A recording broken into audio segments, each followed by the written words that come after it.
ex-candidato, né? Participou. Então, boa tarde. Eu queria dizer que eu não estou aqui apenas como ex-candidato à Prefeitura de Curitiba, nem tampouco como ex-reitor de uma universidade, mas principalmente eu estou aqui como cidadão curitibano. Cidadão curitibano que viu estabelecido no último domingo as notícias do Fantástico e aquelas denúncias todas, e vi que aquilo estava acontecendo, como disse o André, na minha cidade, na nossa cidade de Curitiba. Por isso, antes de entrar propriamente no assunto, eu quero cumprimentar os vereadores de oposição. Algaci, Noêmia, Jone, Josete e Pedro Paulo, que está ausente, mas está aí, porque isso demonstra a coragem de vocês de empunhar essa bandeira e exigir a total solução dessas denúncias, o apuração dessas denúncias. Portanto, eu sei que não vai ser fácil, vocês são apenas em 5 contra 33 vereadores da situação. Não vai ser fácil nem conduzir a CPI, porque se ela for instalada, o que, como vocês já disseram, será difícil, a condução dela também será muito difícil. Portanto, quero cumprimentar a todos vocês. Quero também dizer da minha grande satisfação de ver aqui os companheiros do PCdoB. Milton, é realmente um grande prazer ver vocês aqui. Vocês são nossos companheiros e sempre souberam o lado que estiveram. E vocês sabem por que eu falo isso, porque realmente isso é importante. Também a sua coragem, Maria. Neste momento de dificuldade, as pressões que você deve ter sofrido são imensas, foram imensas. E você está aqui como cidadão defendendo a apuração de todos esses fatos. A primeira pergunta que alguns jornalistas me fizeram foi: mas isso aí afetaria o resultado da eleição? Esse fato é absolutamente irrelevante. É como perguntar se vale a pena investigar o roubo de um banco, porque ele não vai afetar o sistema financeiro nacional. Não tem cabimento esta pergunta. O resultado da eleição é um. Agora, a apuração das denúncias que foram feitas pela Rede Globo, pelo Programa Fantástico e pelo jornal Gazeta do Povo, realmente tem que ser feita até o final.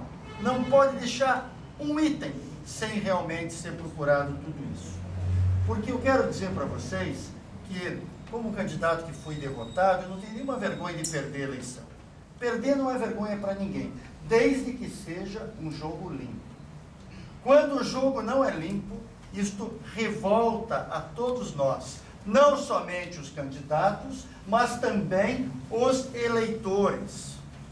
Na Gazeta de domingo eu dei uma declaração que diz assim: eu vejo tudo isso com profunda tristeza, porque a população curitibana que achou que tinha eleito um candidato com um grande número de votos, viu estarrecida que o processo eleitoral não foi um processo rígido, nem tampouco um processo justo e honesto.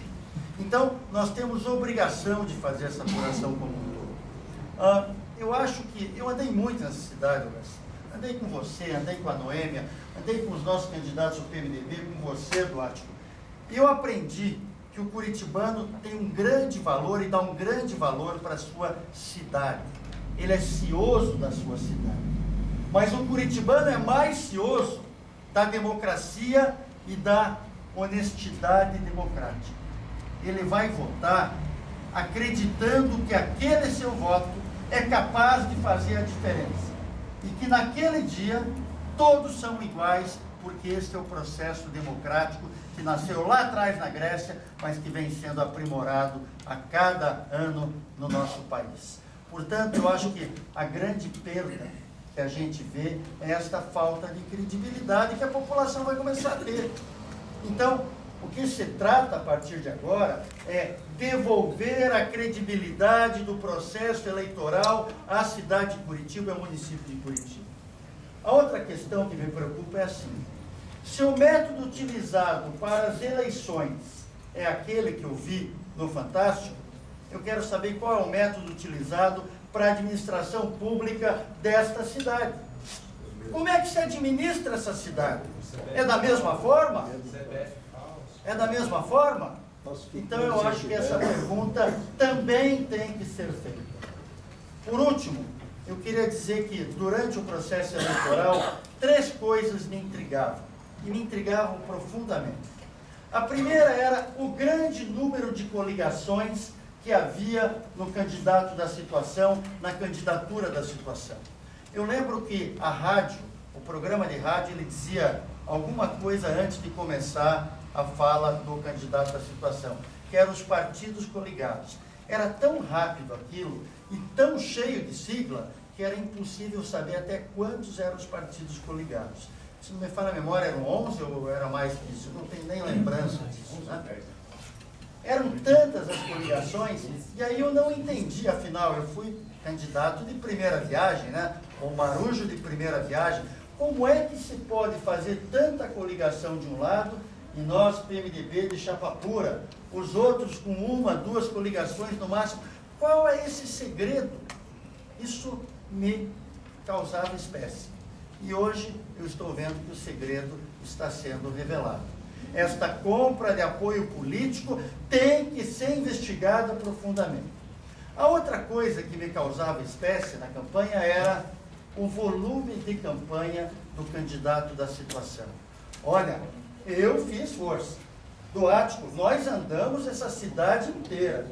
E por mais que eu tentasse corroborar e juntar e agregar pessoas, era impossível competir. A diferença não era 2-1, não era 5-1, não era 10-1, era 100-1.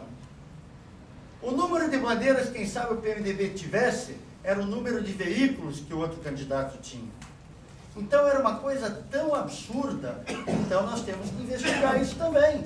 Ué, o Caixa 2 parece que existe, então que assim o façamos.